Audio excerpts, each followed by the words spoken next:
electronics and communications at the government of Telangana. At Telangana, she did something very interesting. She took the data that was in the government archives and made it available for innovators to actually work with that to build new solutions. So welcome, ma'am. Next to her is Prashant Prakash.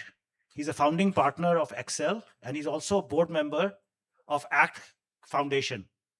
ACT is the one that's the knowledge partner for this. Prashant has been involved from the very start.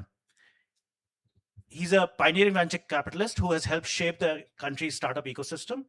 He was awarded the Padam Shri in 2025 for his contribution to trade, industry, and entrepreneurship. Welcome, Prashant. On my left, I have James Walsh. He's a senior behavioral scientist with the Agency Fund.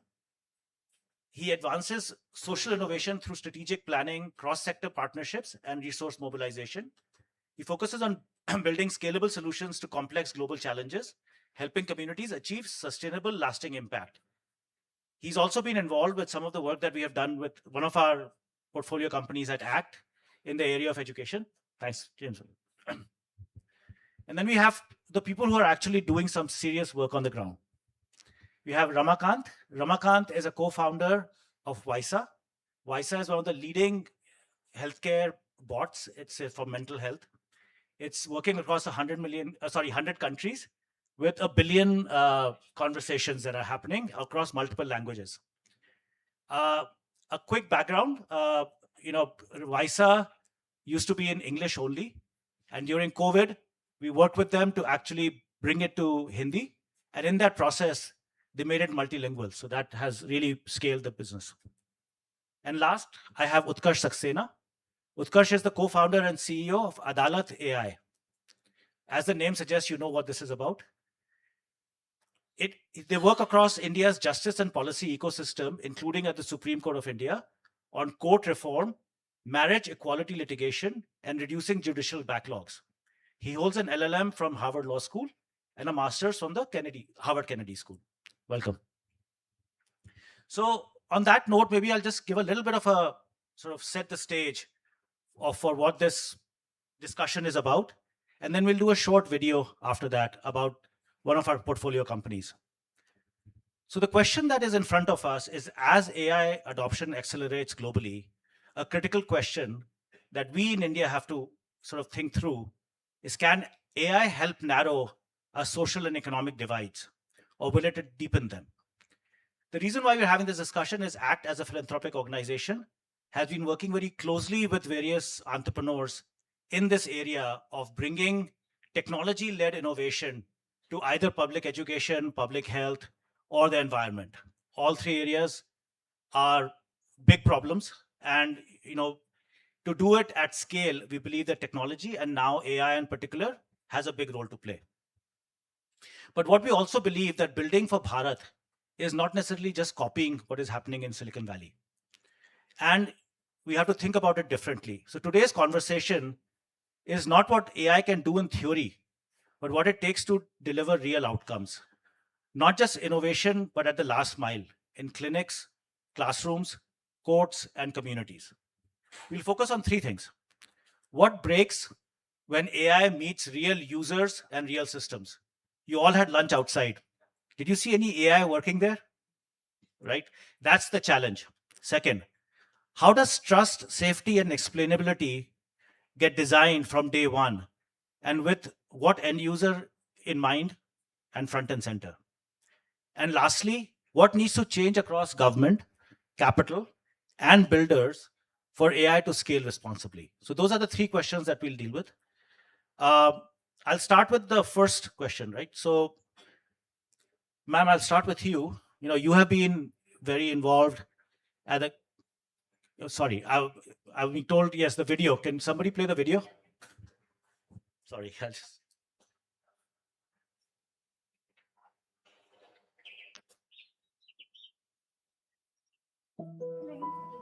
हम बच्चों को ऐसा इतना अच्छा नहीं पढ़ा पाते थे, लेकिन ग्रुप में जब जुड़े तो मतलब फिर हमको ये लगा कि मतलब बच्चे को हमें ये करवाना ही करवाना है.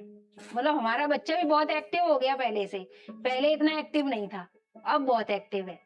तो बहुत कुछ बच्चों ने सीखा मैम, और मेरी बच्ची तो मैम बहुत कुछ सीख चुकी है अब तक। मुझे लगता है मेरी भी जानकारी ज़्यादा बढ़ी है और बच्चों की भी इसी के माध्यम से ज़्यादा जानकारी बढ़ती जा रही है अभी, कि पहले के मुकाबले में भी जैसे इन्हें बहुत सहायता मिल जाती है। पहले क्या है कि बुआ सिखाती थी और नहीं भी सीखते थे, तो अभी ऐसी एक्टिविटी चालू हो रही है इसमें मोबाइल के इस ऐप्स के द्वारा, तो बच्चों को भी काफ़ी कुछ सीखने को मिल जाता है इसके द्वारा में।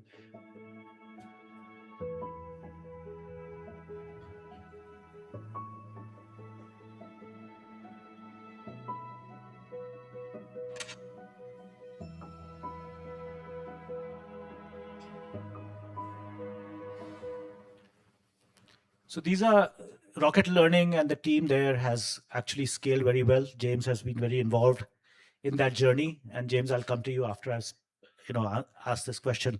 So, ma'am, from a government perspective, what is the role that you have seen AI play, and where have you seen things work and not work? Hi, everybody. Can you hear me? Hello? Yeah, it's so post-lunch session is a bit difficult, I think. Right? Yeah. Coming to your question, Sandeep, currently I'm working, we have implemented a number of, I would qualify it as pilots, AI pilots in different sectors ranging from healthcare to forestry to education to, mental wellness too. So while, some of the pilots have been successful, some we couldn't scale it up. I mean, honestly, many of them we couldn't scale it up. That's a different issue. But the underlying core problem that we faced across all these solutions was the availability of quality data. That was a single biggest roadblock for us, in fact, to either initially, even to start up the projects and then going forward, even to scale up. So, and this we started way back in around 2021, building these AI solutions. At that point of time, now everybody's talking about AI, but it was too early for the government, to even think about AI. So even the startup that worked, now it's a very mature startup in India in the agriculture sector. Actually, we worked with them, even they were not sure what kind of data they need. So that was, they used to ask us data. We used to, go to different departments, get it, give it to them. Then they used to process it. But even getting that raw data used to take 3 to 4 months time for us, Then the startup used to process it. Another 30% of the time used to go. Finally, they used to come back and say, no, this is not the data set we needed. So that really, took us 6 months to actually get the right, quality data. So that was the biggest lesson for us.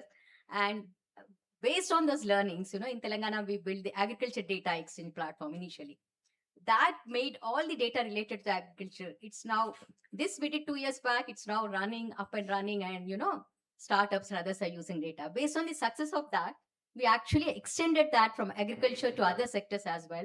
Just this July, I think, just before I left Telangana, the state has launched the Telangana Data Exchange platform, where data related to all the sectors is now made available. I heard the recent number is about 1100 data sets are made available for related to different sectors. So that's from the learning, that's what we built. Yeah. No, that's great. If there are any founders, entrepreneurs that are sitting here, you know that Telangana is one place to go build your AI business. James, going to the video that we just saw with Rocket Learning, and you've been a big supporter of the work that they're doing. What have you seen work on the ground? Your thesis, your theory of change in supporting them. What has worked, and what do you see going forward? What would work better? Thank you. So we have been working with Rocket Learning for about 3 years now, or maybe 4. Okay, sorry, can everyone hear me? Yes, thanks. And so I think there's a couple of factors that have made Rocket Learning so successful. They now are working with hundreds of thousands of Anganwadi workers around India. They're touching with millions of parents, and so there's several million kids that are ultimately being impacted by the work that Rocket do. I think one of the things that Rocket have done that's been so effective is that from the beginning they took a product first approach, and so they have a suite of engineers that are really kind of driving forward the capabilities of what they do. If you're not familiar with Rocket Learning, they have a WhatsApp product where they communicate lesson plans to Anganwadi workers, and they provide advice to parents. And the fact that they have such a product-led approach, which is quite unusual actually in the nonprofit sector, what that has meant has been that they've been able to expand, solve problems, figure out and track user engagement, and really get develop a solution that works for the folks that they're trying to support. But I think there's another thing that makes Rocket particularly unusual, which is that very early on they also decided to embed quite rigorous research into the work that they've done. So, within a year or two, they began a randomized control trial with some of the top economists in the world, and to test whether or not they were having the impact that they were hoping to on child development. And they found about midway through the course, they were having some impact, but it wasn't the impact that they were hoping for. And actually what they did in response to that was that they started to make adaptations. They started to A/B test different variants of their solution, and ultimately improve the product based on that feedback that they weren't achieving what they wanted to do. So I think research is the kind of second really exciting thing that they've been able to embed. The fact that they're both product and research makes them relatively kind of in a very small number of nonprofits advancing at the frontier. And I think moving forward, I think there are two real things that could make them even more impactful. The first, of course, is AI, and thinking about how can you generate bespoke solutions that support the kind of very individual needs that an Anganwadi worker may need at that given point in time, be able to have a conversation with them, be able to help them, support them with their confidence or engage in the community in particular ways. These are often things that are quite difficult for Anganwadi workers, and they often need a lot of support in customized ways. And I think the second thing that would really excites me, at least from Rocket's perspective, is this is truly one of the best nonprofits in the world, and I think they have been an amazing kind of addition to the ecosystem in India. What's really exciting is, could large countries around the world benefit from these Indian innovations? So could you imagine these kind of supports in Brazil or in Nigeria and other large countries? I think that's the next frontier for some of these amazing innovations that have been developed in India and other countries, to can start bringing that skill set and that capability is kind of indigenous to the Indian nonprofit tech sector to the world at large. It's interesting that you say it's indigenous to the Indian nonprofit sector. I think Rocket is a very unique company in the sense that really behaves like a company. I think, Prashant, you've been involved with ACT from day one. You've seen multiple opportunities to work with different founders, right? And obviously with Rocket as well. As we are hearing James speak, it sounds like it's a VC company, right? Rocket is no different than any VC company. Would love to hear what you believe, from everything that you've seen, what has worked and where things haven't worked, and how, again, as a VC, as a capital provider across various areas, I know you're also big in climate and sustainability. What are your thinking in AI's role? What will work and what will not work? So Sandeep, I think the pilot to scale has been a challenge. If like in the Rocket case, it has worked because they've day one thought about it like a product, like you were saying. So it has been engineered like a product, and it has been built for scale.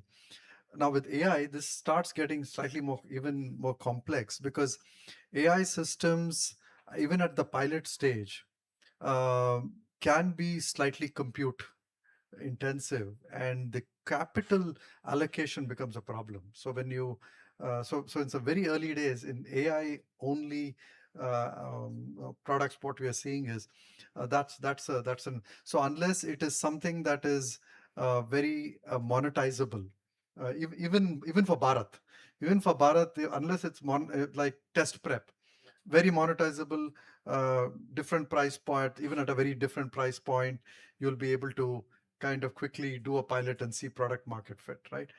But if it's not in those areas, then capital allocation becomes a problem. So that's one challenge that we see. The second challenge is, going from pilot to scale. I think there has to be a lot more re-engineering for even more efficiency. When you in with AI compute again. So whether it's edge, bringing in edge compute related stuff, SLMs and they're your own proprietary LLM technologies. So I think the it's not very straightforward from just if I mean if you built technologies in the previous era, I think server costs won't disproportionately increase when you went from pilot to scale, right? So we are starting to see is a problem. The third problem is I think very much what Ma'am was talking about, which is data. And the environment, the data environments in our country are extremely archaic and broken. So when you look at something like healthcare, so even if you do a pilot in a particular environment, how do you then actually integrate it into a clinical system and make it work across states, across boundaries? Is becomes you can make it work in Telangana at a pilot level, but then how do you take it to another state? So that's the third problem. And fourth, I think just the engineering that is required to make it easy to evaluate, monitor continuously. So it's not like your old products that you built, right? So you built the product and then you could have a next version 3 months from now. But AI products need continuous monitoring and evaluation. And I think that's one way you can differentiate a good AI team from a not so great AI team in terms of what kind of eval and monitoring mechanisms have they built from day one. I think, Prashant, you bring up a very important point that you have to retrain in some ways the donors, because the donors need to understand how capital will get deployed. Yes, it's right? a very Because if you're saying that there's a much higher compute requirement upfront, and donors need to pay for that, right? And donors don't understand that at this point, right? They're yes. so yes. that's because as you scale, the cost will only go up. But I think that's where the ingenuity and the ability to build frugally with as AI evolves for these impact sectors, I think teams you need to be able to judge the capability of the teams to be able to do that, because capital is not going to be available just like you have in these other sectors. I think from Ramakant, your standpoint with Visa, the Visa was a for-profit from day one, but you were solving a problem that was huge impact, right? How did you think about, and you were AI first, before AI became big, right? In terms of how you built the bot. How did you think about this, AI for-profit scaling? Who would pay for it? How did that all thinking evolve? So I think the answer, Sandeep, obviously is different from India versus probably outside India. And we started life as Wise as a product launched in 2017 on direct to consumer, almost as an experiment, personal experience with mental health. We said you need to have a mental health intervention which doesn't need you to step out of your home and go to a therapist. Can there be a chatbot? This was 5 years before ChatGPT. So we were literally whistling in the wind and there was nothing there. And most people used to look at us and saying, when we used to say, oh, we are building a chatbot for mental health, and they used to say, what? And now it's not what, it's how. So the question has changed because now it's become much more accepted and it's almost become, I think, the zeitgeist. I think monetization models have also evolved from 2017 to 2026 now. So 9 years, initially we tried monetizing in direct to consumer. COVID happened 2019. Suddenly, I think the world woke up to mental health as an issue. And I remember the email we got from a clinician in the NHS, the National Health Service, that was 2019, saying, who are you guys? What have you invented? Have you any idea what you have done? Because wait lists for therapists in the NHS in the UK are about as much as 12 months long. So you have to literally wait for a year before you can see a therapist. So what do you do in the meantime? So she tried this with her patients. And she said, this is the only thing which is sticking on their phones and nothing else is. So you have done something special. Have you thought about clinical safety? That was the first time in 2019 we said, oh, we need to think about clinical safety when you're thinking mental health. And now, of course, that's the only thing we probably think about. So, but at the same time, the ability of, I think, advanced public health systems to absorb AI, to implement it and also to pay for it has evolved. I think the story became very different when we moved to India. Yeah. So, because the topic of this panel as well is AI for Bharat. So, what broke or what changed?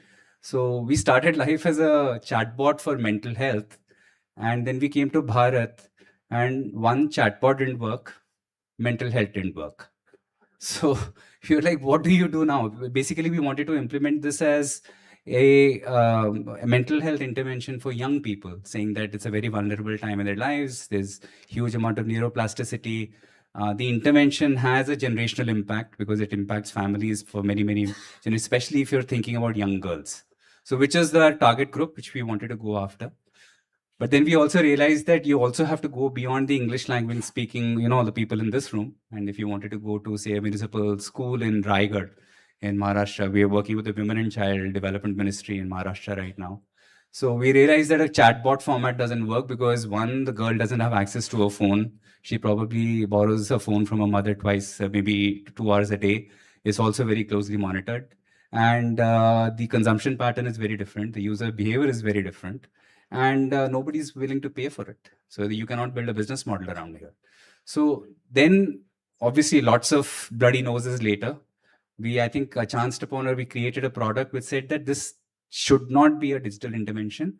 It has to be a phygital intervention, not digital, which was combination of a physical plus digital, saying that the actual intervention which the child is receiving is a workbook, which looks like a normal scrapbook or a journal, which say, imagine a 13-year-old girl, which is getting access to a colorful book, like a scrapbook, given to her by her teacher, which has QR codes embedded inside it, which take the child, even if she's on a borrowed phone, they take her to a very private, anonymous chatbot interaction on the web. So you're still delivering digital, but you're delivering it in this blended format.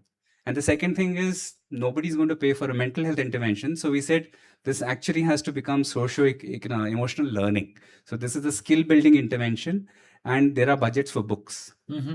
So schools pay for books, they don't pay for digital apps. So Got it. that's the direction we are going in, saying that our intervention for mental health for India, for Bharat, is actually education.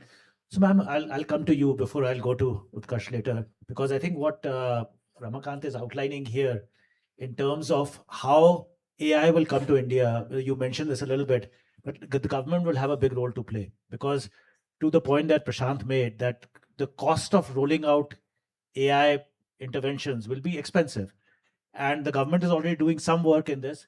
But where do you see, like, for example, if Ramakant were to come with Vaisa to Telangana or to come to Niti Aayog, what would your reaction be? How would you see that being taken by the government in India?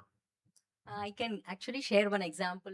We worked with one of the mental wellness, forgot the name actually, in Telangana.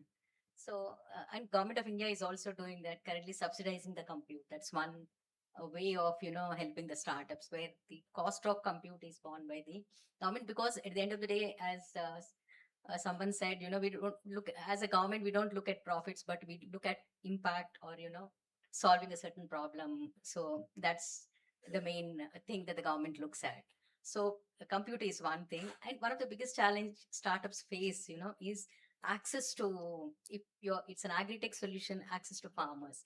Because at the ground level, even for the mental wellness solutions that we implemented for substance abuse, in Telangana, in many of the states, this is one of the biggest problem where children are actually getting addicted to these drugs. So we actually implemented an AI solution which is administered for children below 18 years. So one of the biggest problem the startup faced was, while the government also wanted to implement that, how do we reach out to the students who are actually out there who really need the most? That's where the entire government machinery can help the startup. It could be, you may call it as a first customer or whatever it is, but that scale and size the government can really help. Number one, infrastructure. Number two, you may call it customer base or yeah. Second, third, at the ground level, there's certain nuances. You may have the best product in the world, you just roll out. We actually had this experience in the agri-tech sector. It was a marketing, access to market solution. Like, it's a very good product. We actually rolled it out in one of the districts in Telangana. So what happened was, nobody was using it except very few farmers. we didn't understand why. They're getting access to market, very good information that they can actually get price higher than what they're paying. So then we did a like ground study, and all our team went there and said, finally what they found out is the farmers, they rely on local suppliers for availability of credit, getting credit and all. So they really, they don't see actually going beyond what is available because of those already relationships that they've built. So these kind of nuances which the startups may not know, that's another thing that the government can help them with. Yeah. Great. Thank you. I Utkarsh. just want Yeah, to yeah, add please. here, while I spoke about data initially, before, we are working on a very interesting project in Odisha. In fact, I was talking to you, right? So it's in the health sector where we are trying to actually understand the entire life cycle of data in the health sector, because for any government, we don't have the right data for decision making, right from the ASHA worker to the, even the chief secretary level. So the government actually wanted us to identify the prioritized list of challenges that they're facing in Odisha and come out with, suitable solutions in healthcare that help ASHA workers and even, to deliver better services. Just wanted to mention this. Oh, great. So again, taking off on that point about data, Utkarsh, I think I would love if you can talk a little bit about what Adalat does, because you are fundamentally based on data, right? And you have taken on the responsibility of digitizing this and bringing it into AI. So maybe talk a little bit about that, and what have been the challenges as you've gone down that journey? Yeah, so Adalat AI is a legal tech nonprofit that builds tech solutions for district courts in India to help them process their cases faster so that we can sunset that dialogue of Tariq par Tariq, right, which is so iconic of our courts. And the idea is to identify the manual and clerical processes that become pain points in the plumbing of a courts. We are the proud plumbers of the courts that are trying to unclog the pipes of all these processes and paperwork. I think in terms of the thinking and what worked and what started, it's very sector specific. Like, I'm quite envious of education and healthcare because there are all these incredible nonprofits that have done a lot of incredible work that's paved the way for impact. For us, we don't know other nonprofits that work directly with courts. That's a big blind spot. And so we had some responsibility to educate the sector on the role of civil society in doing this kind of work. So our ethos was identify painkillers and not multivitamins. A lot of solutions are multivitamins, the green vegetables that would be lovely to have. But I think we thought that let's identify the high fever points in the courts and go with a painkiller to develop that credibility that, hey, civil society can actually help you. So give me an example of that. Exactly. So our first solution was stenography, which confused a lot of people. They were like, you're going to solve delays and backlogs by expediting stenography in courtrooms. It's actually a big pain point because in a cross-examination in a courtroom, if I ask you a question and you answer it and Prashant is the judge, there are no stenographers in most of India's courts, so Prashant will write the question and answer. Then Judge Prashant will get transferred and Judge Jamie will come in and Judge Jamie will be like, I can't read Prashant's handwriting. So judges have WhatsApp groups where they send each other images of depositions saying, hey, what have you written? And Judge Prashant will say, it's been 2 years, I can't read my own handwriting. That's the kind of challenges the courts work with. Some states which were innovative came forward with a solution called the Fair Copy Department. And as the word suggests, there's a department which will take Judge Prashant's depositions every day and fare them out in writing by hand. And so we asked them saying, why are you writing this? You can type it out. And they're like, we don't have Tamil keyboards. We don't have Hindi keyboards. And so we were like, this is clearly a high fever point. Judges are developing spondylitis. It's physical manual work. They will say, we're not judges, we are scribes in the system. And so we built a speech to text legal transcription tool powered by AI. And scaling was not by push, which is what often happens in the social impact space. It was pulling us into the system. We were getting calls from states every day saying, hey, we need this painkiller as well. And we were like, wait, we have to build capacity, get more compute, build more language models. This will take time. And I think once we established that successfully, the states then started coming to us for the multivitamins. There was a relationship of trust saying, hey, you actually helped me address a fever in the system. Can you now help me build paperless filings? Can you now help me build chatbots? Because we've proven ourselves with the painkiller. So I think that was our approach. And I think it's worked well to some extent. in terms of challenges, as you said, we work in an extremely confidential setting. This is a courtroom. This is a judge dictating a judgment before the world finds out. Stock markets can move on that kind of information. And so security is the highest priority. And we have a three-pronged approach to security. One is we don't use any third-party APIs. So no OpenAI, Google, nothing. These are Adalat AI's models. We are an AI native company, which means a lot of compute for both experimentation, for the fine-tuning of the models, but also for the inferencing. The unit economics changes when the API call is not going to Google, but is coming to Adalat AI. And that's obviously a big challenge.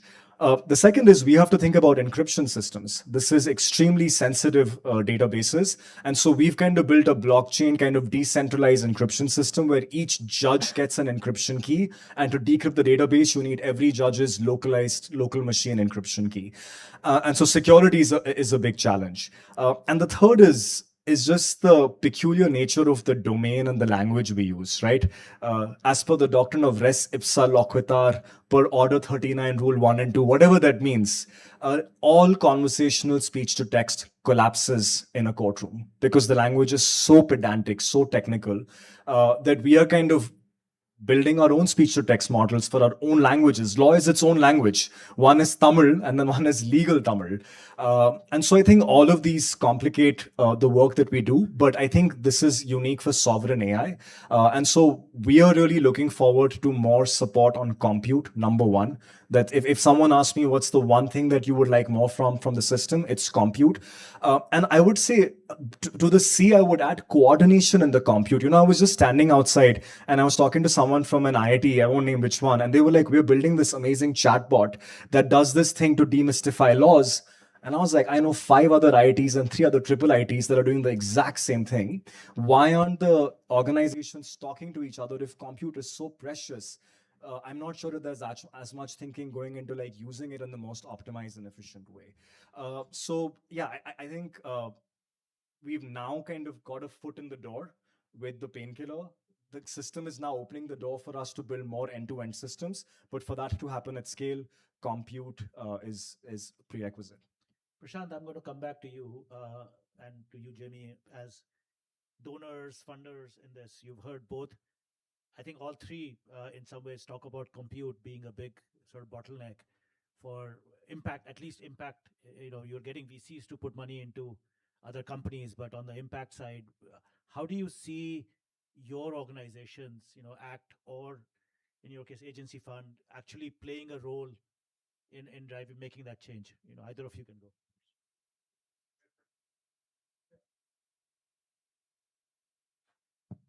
So I think like Utkarsh was saying, I think this requires a very sovereign approach, right? So it's not, even when you look at how to optimize some of this compute, so there's a company called E6 Data, for example, right? So you're aware of that. Now they are doing a lot of this optimization for the larger companies, the Flipkarts, the Swiggies. You know, I don't know what it would take to get some of that into a government stack, a sovereign stack, which would be able to provide the same compute at a very differential cost. So it's not just compute.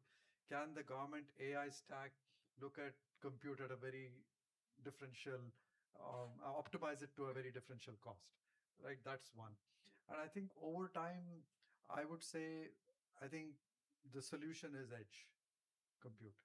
I don't think there's, I mean, if this has to drop down to, 1/10 kind of a price point. So, and we just launched something in Karnataka, the first AI kind of risk computer, right? Yeah. So that this is an AI edge computer where it runs on Chrome. The models run on Chrome. 15,000 rupees. So it's going to be first deployed in schools for the teachers to kind of personalize curriculums for the classroom they're teaching. So you can't give one of these for every student, but can you give it to every teacher so that the lessons are personalized? And Microsoft is. And you can run like models on. Yeah, models run on that. So just not. I mean, it's totally off the grid. You can run the model. So I'm seeing that come down to 5,000 rupees to 6,000 rupees. Such kinds of such edge AI computers, right? And then I can see in a courtroom, it's going to be very, very practical to roll it out across the country. So I think there'll be innovation on the central AI stack, that will, the API driven stuff, that's going to be, of course, made more optimal. But there's more category specific compute solutions on the edge that will also hopefully play a role. Thanks. So yeah, so that very much resonates. I think there's a need for technological innovation to come. In terms of how we, the agency fund, approach this, I don't think we're radically different to other funders in the kind of philanthropic space. We see our role very early stage, and so where we pay attention is trying to help early stage nonprofits identify a model, a product that works, and that might mean model evaluation to get the actual AI to be behaving as it should be, but all the way up to kind of getting user engagement effectively. This is something that is well understood in the private sector, but not always. That kind of muscle doesn't exist in the nonprofit sector in the same way. And then ultimately helping nonprofits run randomized trials, impact evaluations to show impact. Because I think ultimately there, we want to be able to work with nonprofits to help them demonstrate to the ultimate kind of payer, which is going to be government, that this is a cost-effective, high impact solution. And I think that kind of is the second part of where we see the solution from, because we're a relatively small funder, to these big questions of large scale kind of large scale costs. Ultimately, like, I would love to see a world where the user and the payer are much closer.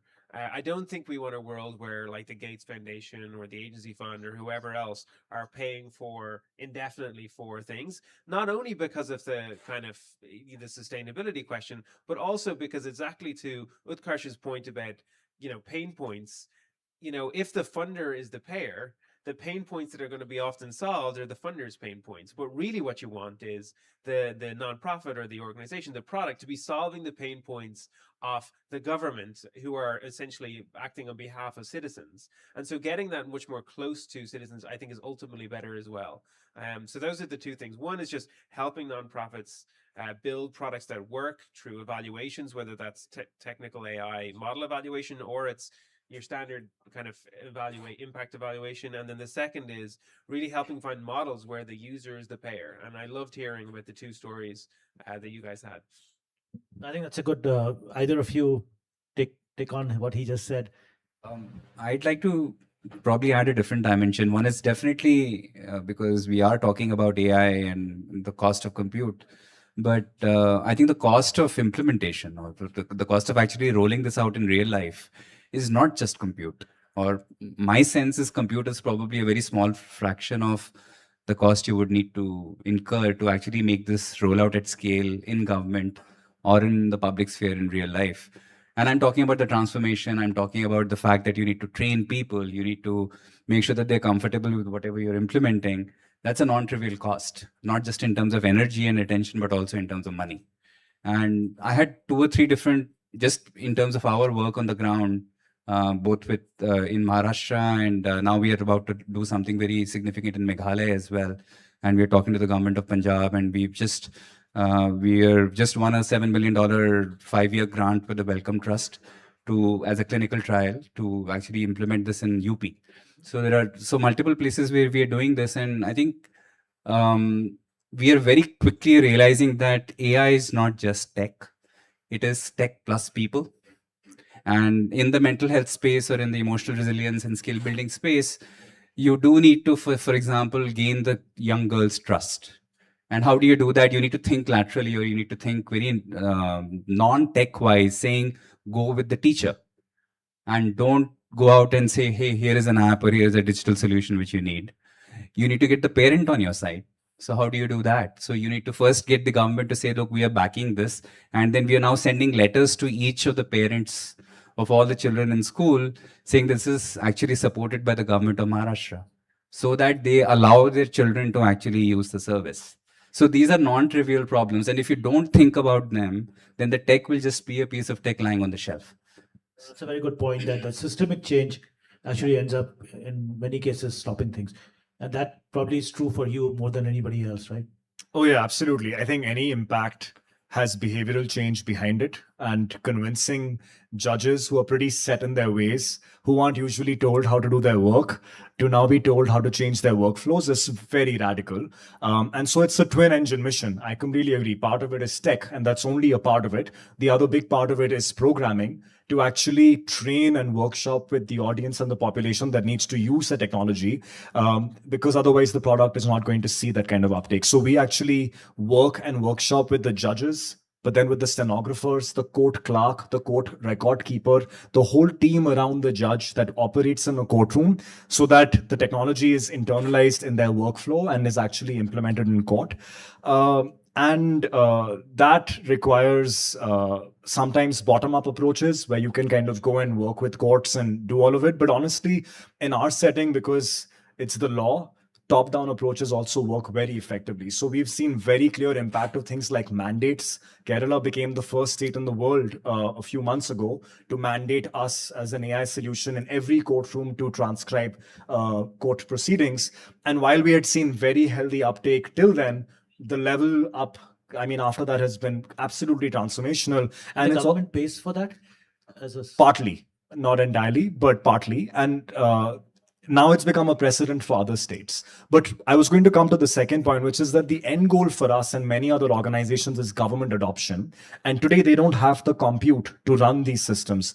And not just compute, they don't have internal tech teams to actually productionize models and scale them. And so we are filling that gap now, but the end goal is at some point to migrate these solutions to state systems. Just like governments have very routine IT teams, will they have routine AI teams in 5 years, 10 years that actually run these systems? And so how do you build systems in a way from the outset that prepare you for that migration in future? I think keeping that direction in mind completely changes how you design and implement solutions, and it changes the engineering. On that point, I think that's a very interesting point he brings up, that the government IT teams effectively have to become government AI teams going forward, right? Are you Absolutely. at Niti Aayog? How are you driving this? I mean, please can you repeat that question? No. So basically, there is a shift in the mindset AI of teams, the yeah. so CDAC or any of these Right. organizations that have been building your Ishushut and other applications in the past now have to start thinking AI first. How are you seeing, or how are you going to see some, like Niti Aayog is at the center of this, right? Right. And working with all the states. How do you see that driving that change from a IT first mindset to a AI first mindset? In fact, I work with Frontier Tech Hub in Niti Aayog, in fact.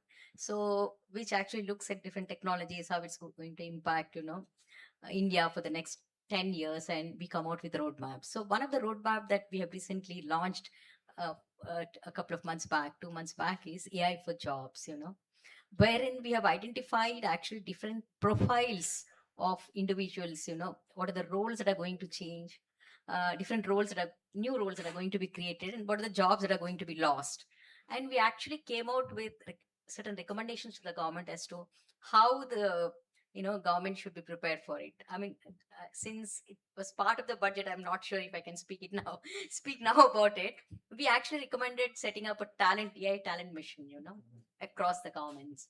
So, but that recommendation, it came out in a different way, which government is setting up a standing AI committee, they are going to, and there's so many fragmented initiatives across the country, in AI skilling. Like, so how do we actually bring all those into one umbrella and create that AI talent pool for the government as well as for the private sector is what we think. It's that's a very good report that has been launched. I think we need a AI just for coordinating government. That I think is starting Bharat. We can start with that. You know what I'll do? Thank you very much. I can keep asking questions, but I'm sure people over here have questions as well of the panel. We'll give some mics if anybody has any questions. Please, just if you have a specific question to a panel member, please ask them specifically. Yes.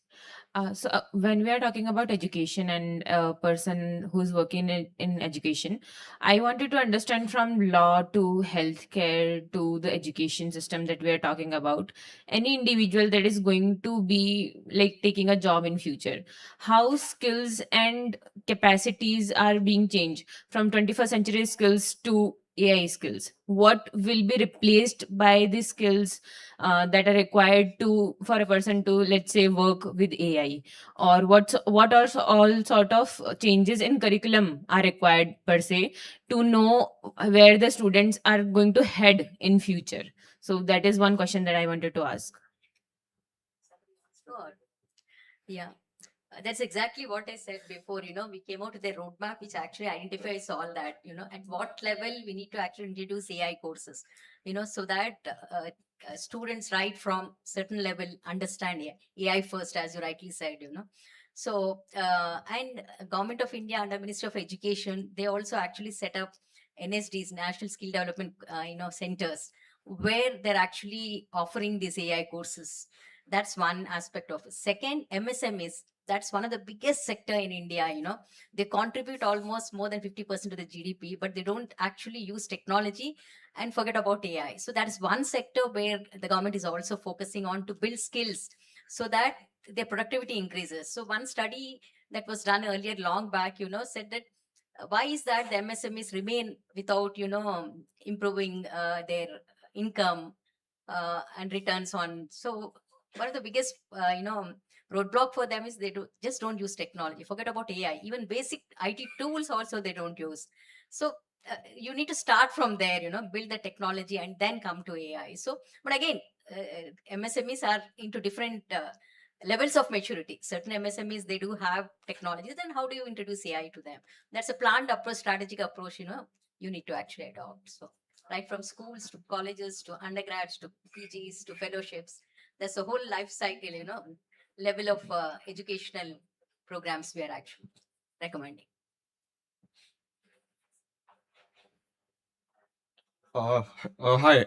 I wanted to ask about the like how do you think uh the police or like the people who are protecting us should be trained in order to like find the upcoming state of the art cyber hacks that are happening.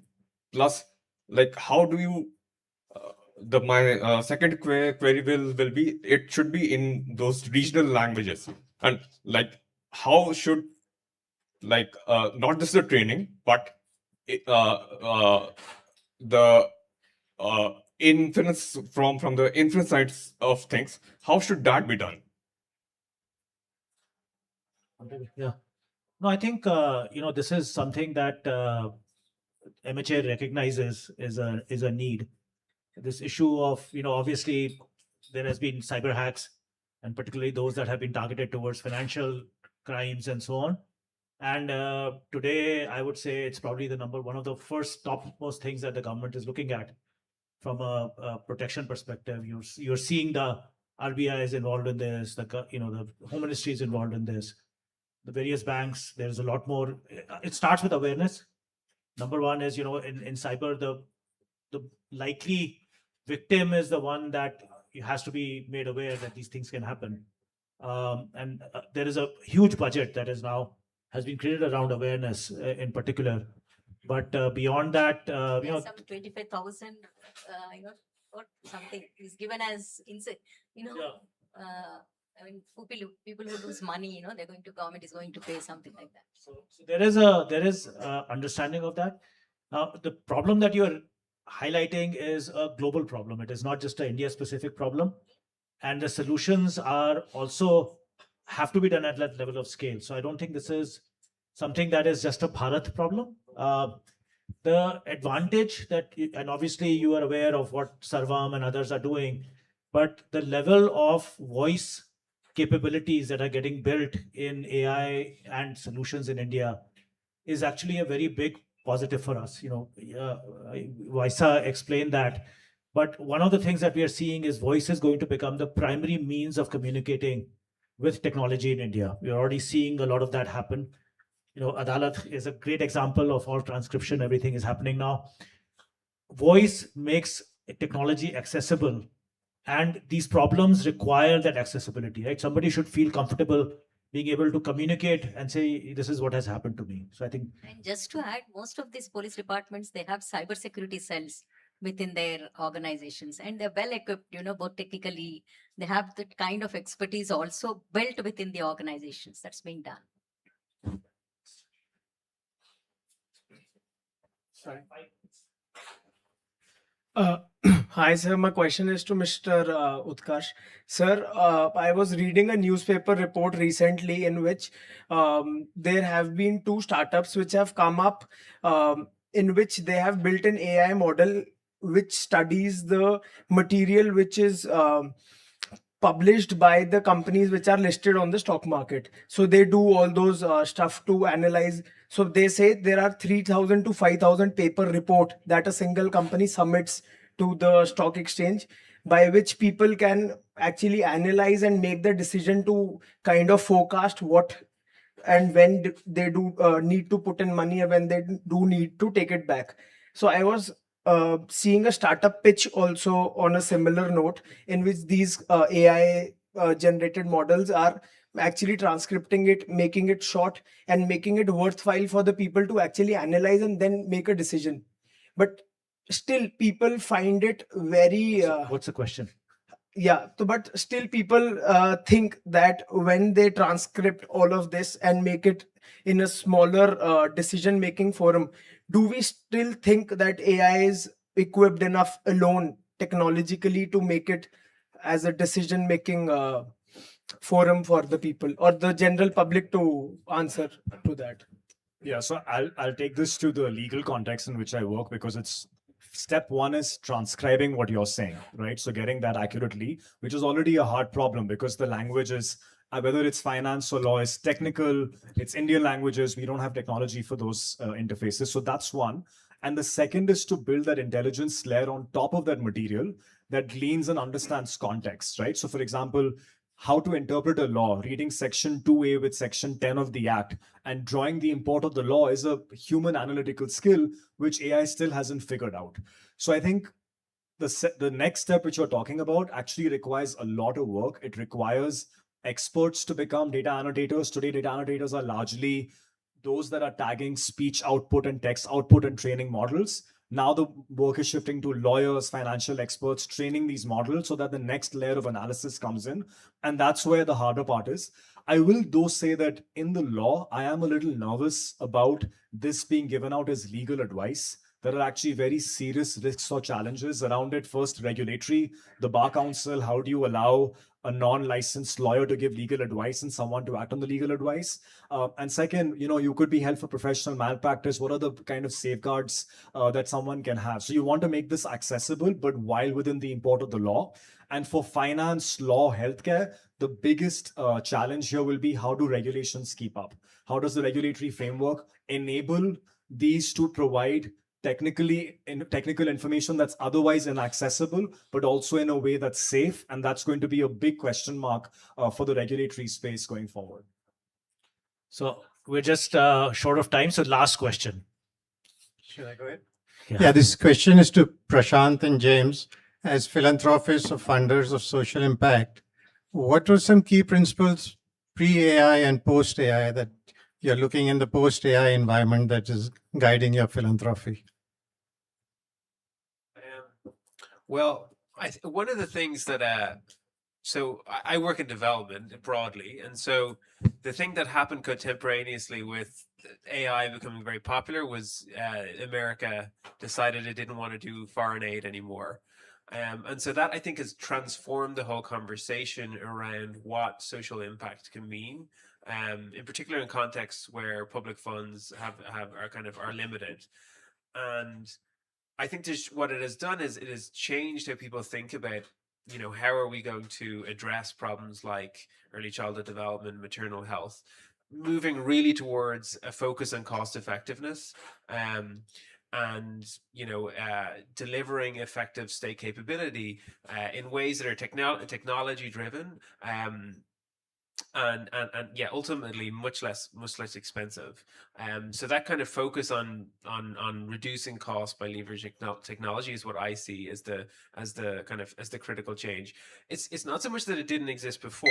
I think Rocket Learning are an illustrative example. They are working with government and they are able to deliver highly cost-effective interventions as a result of technology. But I just see that now expanding radically.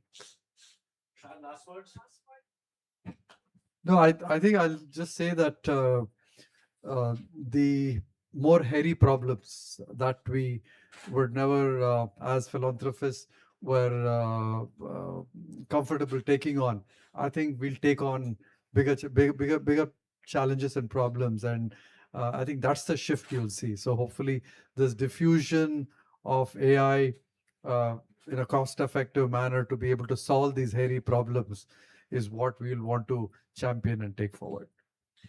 Well, thank you everyone and thank you to the panelists for a very engaging discussion.